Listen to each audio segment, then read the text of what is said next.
Bom dia, senhoras e senhores. Sejam bem-vindos à videoconferência da SIM para a discussão dos resultados referentes ao terceiro trimestre de 2023.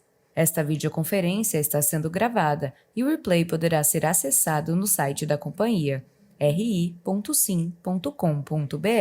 A apresentação também estará disponível para download.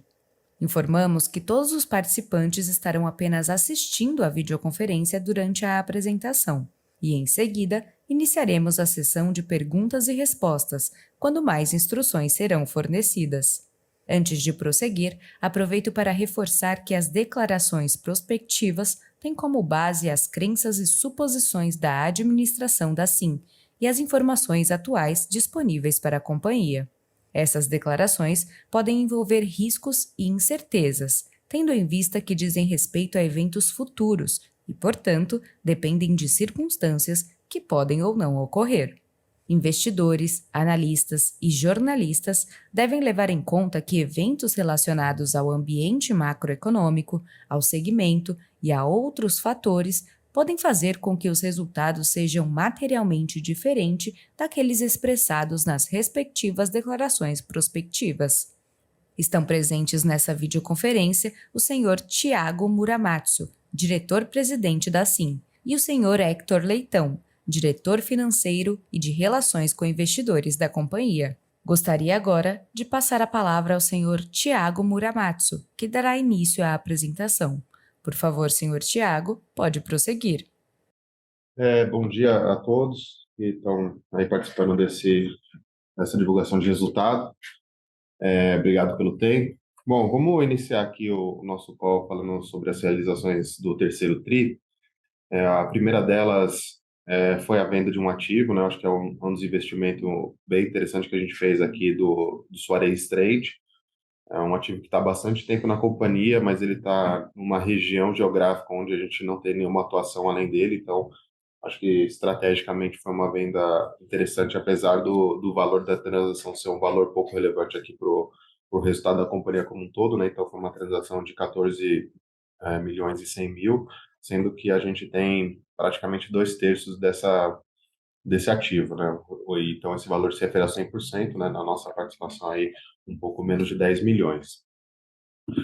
Nesse trimestre aí, mais uma vez, né, acho que é o quarto ano consecutivo que a gente foi reconhecido aqui num ranking de empresas que estão bastante ligadas à inovação, né? Esse ano a gente ficou com o terceiro lugar na categoria de serviços imobiliários, e isso daqui é muito reflexo de como a gente tem incorporado aqui novas tecnologias para melhorar os nossos processos, para melhorar a nossa produtividade, né? Então é bem legal se ver que a gente aí, há 4 anos aí, continua participando ativamente das inovações tecnológicas aqui, incorporando elas no nosso dia a dia e somos reconhecidos por isso. Avançando agora, vamos falar um pouco sobre o desempenho do nosso portfólio. A gente começa aqui com os gráficos aqui de ocupação, né? Então, a ocupação física em primeiro aqui do lado esquerdo, onde a gente bate aqui uma ocupação total aqui, incluindo shopping centers e escritórios de 92,6.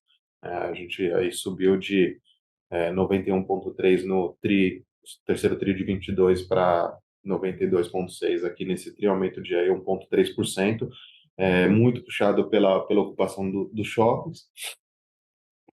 E na ocupação financeira, a gente manteve aí um crescimento também em relação a 2022, né, crescendo aí de 91 para 92,2, né, e também acho que mais puxado pelo lado dos shoppings. E a gente vai ver aqui na sequência, individualmente, como foi cada uma das duas categorias, né. Primeiro, pode passar. Primeiro, indo aqui pelos edifícios corporativos, a gente manteve a ocupação física aí desde do terceiro tri de 21, terceiro tri de 22, terceiro tri de 23, ela está praticamente flat. O que teve uma mudança um pouco mais significativa foi a ocupação financeira, que saiu de 92,6 para 87. Mas tem uma diferença aqui na análise, tanto da ocupação física quanto da ocupação financeira, que no terceiro tri de 21, a gente ainda não tinha feito a transação da venda aqui dos nossos ativos na Faria Lima.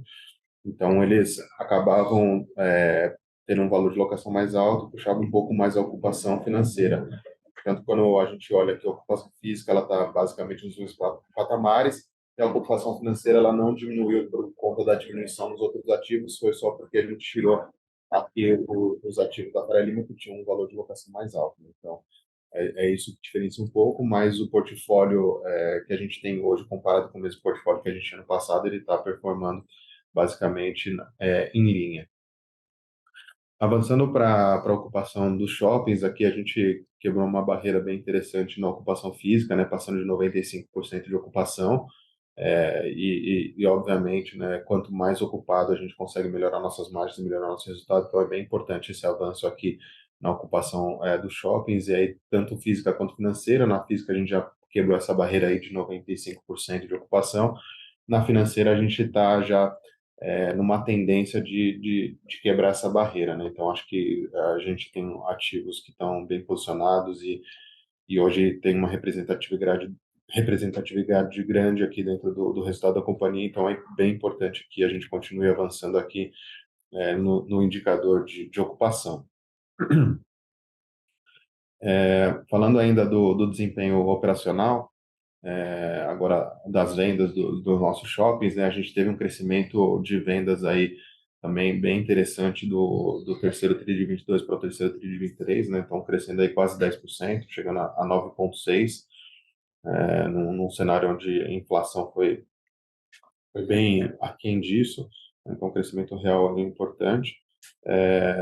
Dentro desse crescimento de 9,6, aí a gente tem quase 6% que é um crescimento de same-store sale, então, também mostrando aí que as lojas têm tido uma boa performance, né, crescendo aí quase 6%, um trimestre contra o outro. A ocupação e a substituição aqui de lojas, ela tem ajudado bastante também, então a gente crescendo aí 22 milhões nas substituições de loja, então a gente tem aí também um pouco mais de 4% aí de crescimento só na substituição de loja. E finalizando com quiosques e eventos, a gente chega numa venda total aí de 740 milhões aproximadamente. Agora, para falar um pouco aqui do desempenho financeiro que a gente teve aqui nesse trimestre, vou passar para o Hector. Bom dia a todos, obrigado pela presença no nosso call de resultados. Aqui eu vou começar explicando como é que o nosso portfólio de ativos, shoppings e escritórios se comportaram no trimestre e nos 9 meses acumulados do ano. Começando com o NOI total, shoppings mais escritórios, a gente teve um crescimento bem robusto no trimestre de 14,7%, alcançando 50 milhões de NOI no TRI. Quando olhamos para o acumulado do ano, a gente teve um crescimento de 9%, 145,9 milhões aqui nos 9 meses de 23 versus 133,6 milhões em 2022. Fazendo um breakdown das unidades de negócio, shopping se destaca com um crescimento muito expressivo de 16,4%, com 40 milhões de NOI no TRI e 13% de crescimento nos 9 meses, alcançando 118,7 milhões. Aqui, grande destaque para a receita de aluguel mesmo, de locação, que tem crescido bastante, apesar do IGP negativo. E aí, a avenida que a gente cresce aqui é redução de desconto mesmo, né, que a gente concedeu desde a pandemia, a gente vai reduzindo ao longo do tempo. Isso está diretamente ligado com o aumento de vendas que o Thiago acabou de mencionar. Em escritórios, a gente teve um crescimento de 11,4%, aqui bastante concentrado no Birman 10, né, no empreendimento que a gente ocupou no ano passado 100% e começou a reconhecer receita. E no acumulado dos 9 meses, uma queda de 1,3%. Aqui o ano passado teve um efeito do próprio Birman 10 de linearização de desconto, mas se você analisar o caixa mesmo, a gente teria um crescimento aí próximo de 10%, excluindo esse efeito contábil. Então, em resumo, shopping, um crescimento robusto, escritório mais flat, porque não tem nenhum gatilho aqui de revisional esse ano, a gente fez muita revisional nos últimos anos, então era já esperado que escritório se comportasse de maneira mais linear.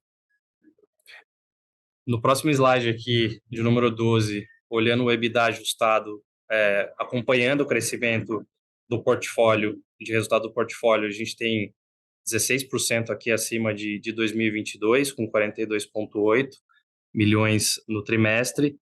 No acumulado dos 9 meses, 124 milhões de EBITDA, com crescimento de 5%.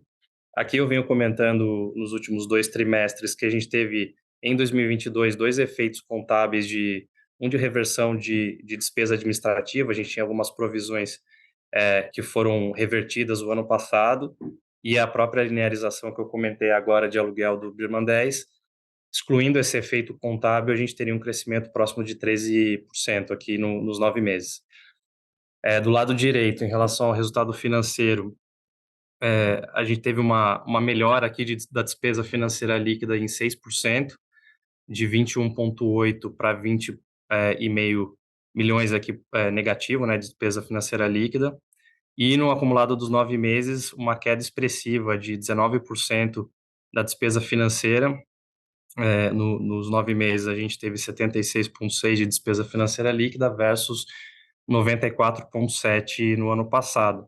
E aqui tem um efeito, o principal efeito aqui foram as amortizações que a gente fez, os pré-pagamentos, né, ao longo do ano passado, principalmente nos 2 primeiros trimestres, e agora a gente já vê um efeito esse ano dessa dívida bruta menor e um custo de carrego do caixa menor. Então, a nossa estratégia aqui tem dado resultado esse ano.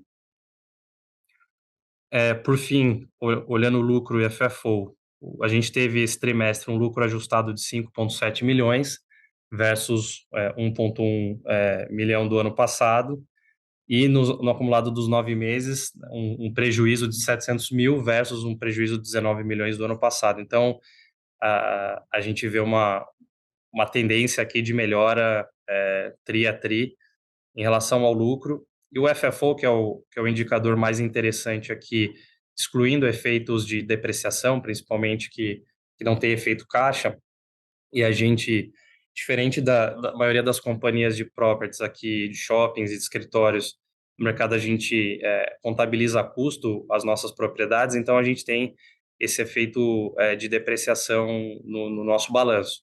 Então, excluindo esse efeito, que seria um comparativo mais justo de lucro líquido com outras companhias, a gente tem um FFO de 15 milhões no trimestre, crescimento de 56,8% em relação ao ano passado, e nos 9 meses acumulados do ano, 26,9 milhões de FFO, versus 6 milhões e 700 do ano passado. Então, é um crescimento aqui, acho que nas duas frentes, né? Tanto na operacional, com os ativos performando muito bem, e a parte de despesa financeira, com menos dívida bruta, e agora com uma tendência da Selic de queda, né? Já teve um corte aí importante no último trimestre, e a gente deve seguir essa melhora no resultado financeiro. No próximo slide, a gente repassa como que a gente fechou em endividamento no trimestre. A gente fechou com uma dívida bruta de 1,84 bi, com caixa de 304 milhões, portanto, uma dívida líquida de 780 milhões. O nosso EBITDA dos últimos 12 meses de 148,7 milhões, então uma dívida líquida sobre o EBITDA pro forma, né, na nossa participação, 5,25 vezes, que a gente apresenta uma melhora também trimestre a trimestre, seja principalmente aqui por conta de aumento de EBITDA. Isso deve acontecer no último trimestre também. Em relação aos covenants financeiros, que é IFRS, né, o critério, o consolidado da SIM, não só o proforma, não só na nossa participação. A gente fechou o trimestre com uma dívida líquida total sobre a EBITDA de 5,3 vezes. O nosso teto aqui é de 7 vezes, então tem uma folga interessante. E ativos desonerados sobre dívida corporativa líquida, a gente fechou em 3,45 vezes. A gente precisa sempre estar acima de 1,4 vezes, né? Então, tem uma folga nos 2 principais covenants das nossas dívidas. Embaixo é só uma evolução das despesas financeiras, né? A gente deve enxergar essa tendência de queda por conta da Selic menor. Então, na média aqui, a gente ficou um bom tempo estagnado em 3,65, a gente já está com uma Selic menor, o ponto que é um pouco mais volátil talvez seja o IPCA, que ele também tem apresentado uma tendência de estabilização. Então, a gente deve ver, né, com esses indicadores, a despesa financeira líquida melhorando tri a tri. Por fim, aqui o cronograma de amortizações não mudou de um trimestre para outro. A gente, em 2024, ainda tem pouca obrigação aqui de amortização, só 5.400 milhões. E em 2025 a gente já tem uma amortização de 200 milhões para fazer. Então, relembrando aqui que a nossa estratégia do ano passado foi justamente pré-pagar dívidas de curto prazo, que teriam dois efeitos importantes, né? Um alongamento do perfil da dívida e a gente ter um custo de carrego do dinheiro menor. Do lado direito, a gente mostra como está dividido as nossas dívidas, 36% em IPCA, o restante em CDI, e um spread médio bem interessante de 1,5 do CDI, IPCA mais 6,5, que hoje está muito próximo do que seria uma NTN-B longa, né? Então, uma dívida bem interessante que a gente tem também. Bom, e aqui eu encerro a sessão financeira, podemos ir para as perguntas. Iniciaremos agora a sessão de perguntas e respostas para investidores e analistas. Caso deseje fazer alguma pergunta, por favor, pressione o botão Reação e, em seguida, clique em Levantar a mão. Se a sua pergunta for respondida, você pode sair da fila clicando em Abaixar a mão. Caso deseje fazer uma pergunta por escrito, por favor, digite sua pergunta no campo Q&A, seguido de seu nome e sua companhia. Nossa próxima pergunta vem do senhor Reinaldo Veríssimo. Senhor Reinaldo diz: parabéns pelos resultados. Como investidor, meu primeiro TRI com lucro. Gostaria de saber se a linha de lucro líquido é recorrente ou se foi afetado pela venda realizada pela SIM recentemente. E se os custos do ITM estão prejudicando os balanços da SIM. Obrigado. Reinaldo, bom dia, obrigado, Hector, falando aqui. A primeira pergunta aqui do lucro, não teve nenhum efeito não recorrente, então isso já é o efeito aqui das operações mesmo, né, dos aluguéis, enfim, todo o trabalho que a gente fez de gestão de dívida. Em relação ao ITM, sim, ele é um ativo que está vago e o impacto aqui dos 9 meses aproximado é de 2,5 milhões, tá, no nosso lucro aqui. Então, sim, ele tem um impacto. Acho que é isso, né? Acho que eu respondi tudo.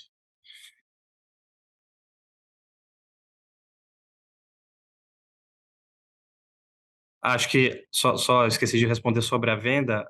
O impacto aqui da venda dos Forex Trade vai entrar só no próximo trimestre, tá? A gente não reconheceu nesse tri. Lembrando que para fazer perguntas, basta clicar em Levantar a mão ou simplesmente digitar sua pergunta clicando no botão Q&A. Aguarde enquanto coletamos mais perguntas. A sessão de perguntas e respostas está encerrada. Gostaríamos de passar a palavra ao senhor Thiago Muramatsu para que faça as considerações finais da companhia. Acho que queria novamente agradecer pela participação de todo mundo. Esse trimestre aí, a gente acha que foi um trimestre bem legal aqui para a companhia. A gente conseguiu fazer alguns negócios e também conseguimos reverter aí uma trajetória de prejuízo que a gente vinha tendo nos últimos anos.